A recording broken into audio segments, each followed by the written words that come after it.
Comrades, your presence here this day signifies the momentous choice that each of you has made. With your strength now pledged to the scions of the Seventh Dawn, you are beholden to no single nation. You stand as the vanguard for a united Eorzea.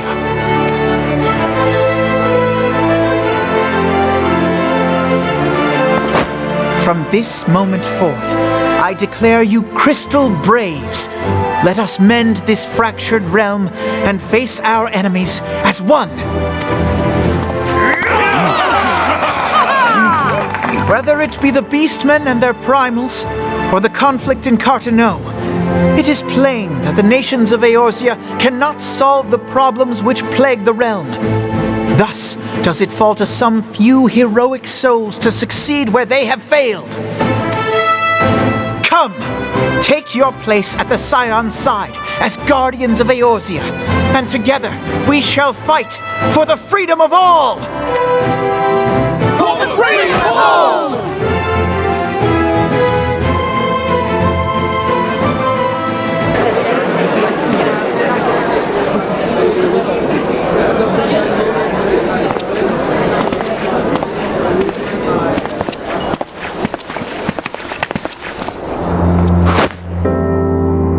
A rousing speech, Alphino.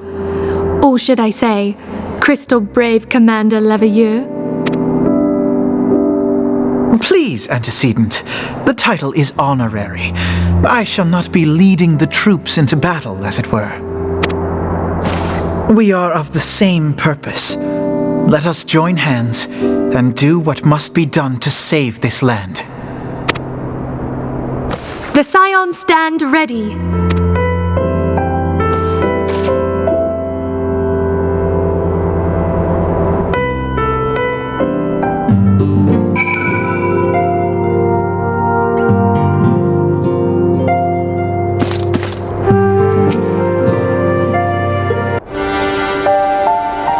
I'm eager to see what the Crystal Braves might accomplish. This shall prove an interesting time indeed for the Scions. Yes, I'm listening. So our worst fears are confirmed. The entire Isle. Such power defies comprehension. Truly? Kryl is alive? Thank the 12. I see.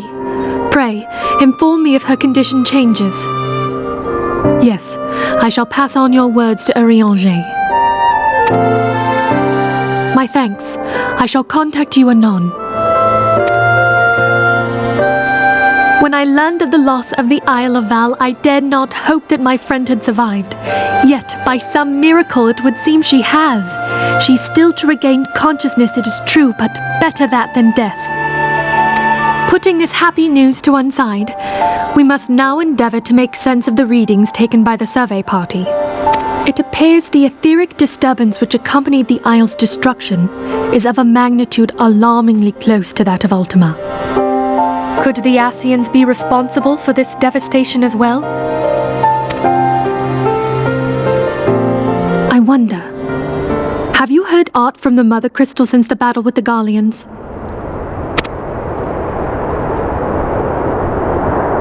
Then she speaks to neither one of us. Heidelin silence portends naught but ill, I fear. Louisoix, I pray you yet watch over us.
Hail to you, Scion. How might we serve you?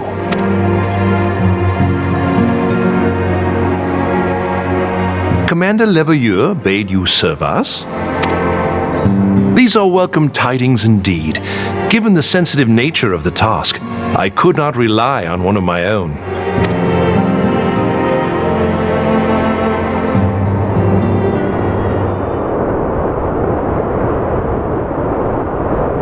That which I'm about to tell you, I tell you in the strictest confidence.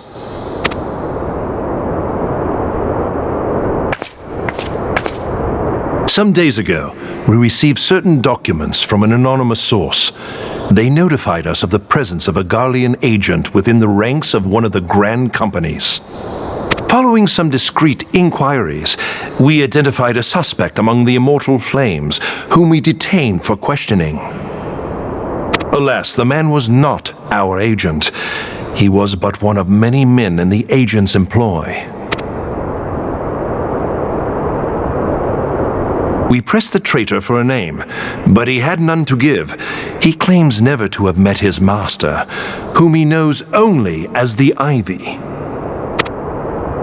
He was, however, certain that this ivy had coiled itself around every part of the Immortal Flames. It would seem our quarry joined the company some time ago, and gradually recruited others to his cause. These conspirators are the vines by which he learns our secrets, all without exposing himself. It won't be easy to identify the ivy amidst this tangled mass of subterfuge. But we have a tendril in our hands, and we shall follow it all the way to the gnarled root. Now, much as I would prefer to proceed with due discretion, circumstances demand that this matter be settled post-haste. Garlemald's War of Succession nears its end, and it is feared that the Empire will soon resume its march on Eorzea. When it does, we can ill afford to have traitors in our midst. The ivy must be rooted out now. We must begin by apprising General Roban of our findings. I would ask that you accompany me to the Hall of Flames and remain on hand to see that things go smoothly. Assuming the ivy's tendrils are as widespread as we believe, he will be aware that an investigation is underway. And if that is the case, he may well move against us. We must be prepared for anything, while taking care not to betray our purposes by seeming prepared. A simple enough task for a one-woman army like you.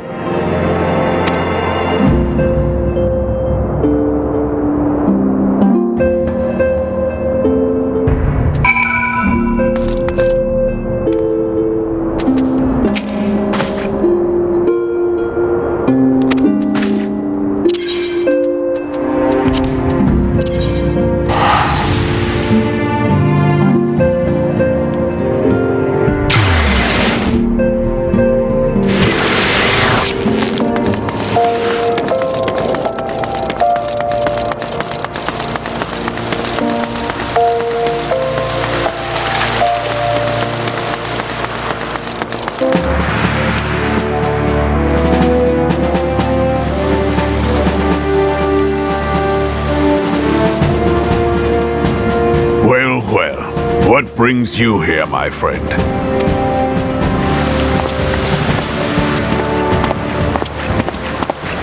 She is here at my behest. Greetings, Roban. It has been a while. Hilbert, you old scoundrel. When they told me you'd be visiting, I scarce believed my ears.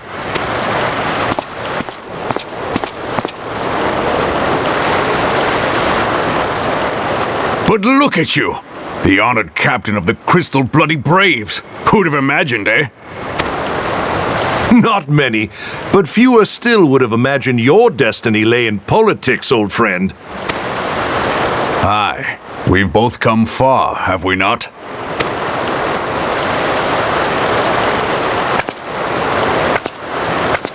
Lest you wonder, Hilbert and I go back a long way.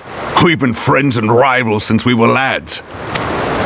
The last time we saw each other, Alamigo had just fallen, so you can guess how many summers it's been. And in all that time, not a word from the fool. Ah, well, my dealings tended toward the modest and mundane, unlike some I could mention. As I hear it, no sooner did you reach Thanalan than the brass blades clapped you in irons and dragged you off to die on the blood sands. Being a stubborn sort, you won 1,000 matches and earned yourself a place in the people's hearts while you were about it. Then, with your mountain of prize money, you bought the Colosseum and secured a seat on the Syndicate. Those balls, brother! Rags to riches does not do it justice. You're a hero to the common man. Pah! Spare me. I am no hero. If anyone is worthy of that title, it's our friend here. Next to her, I'm little more than a glorified butcher. But you, Wilbert, you sell yourself short. By all accounts, you are an adventurer of some standing. I like to think that I did my part for the greater good. But if you're no hero, then I'm no adventurer, not in this company. Anyway.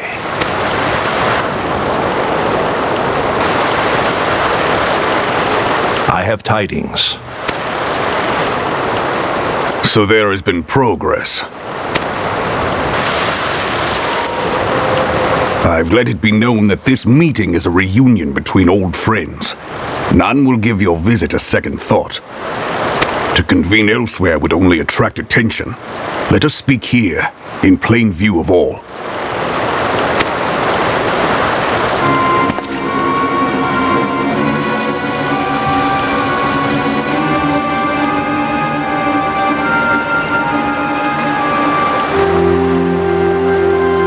So it is we who have been compromised. Teleji Adeleji's machinations have shaken Ul'dah to her foundations. In such uncertain times, a man's loyalty may be bought for a fistful of gil. But if this snake has truly been in our midst for as long as you say, we must needs consider a far graver possibility. Conspiracy. Could it be that the monetarists have been in league with the Empire from the first? Very well. I will have my most trusted men investigate the matter. Continue your inquiries in the meantime. It does me well to see you again, old friend. When next we meet, let it be over a flagon of ale. I look forward to it. Let us reminisce of bygone days and drink to the future of our homeland.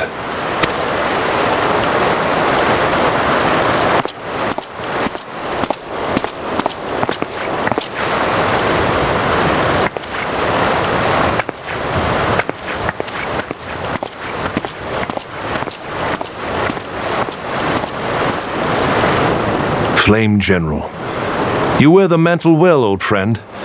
I must work hard if I'm to keep up. Well, it would seem your services were not required after all. I dare say we have Roban's prudence to thank for that. Still, I was glad of your presence. My thanks, Scion.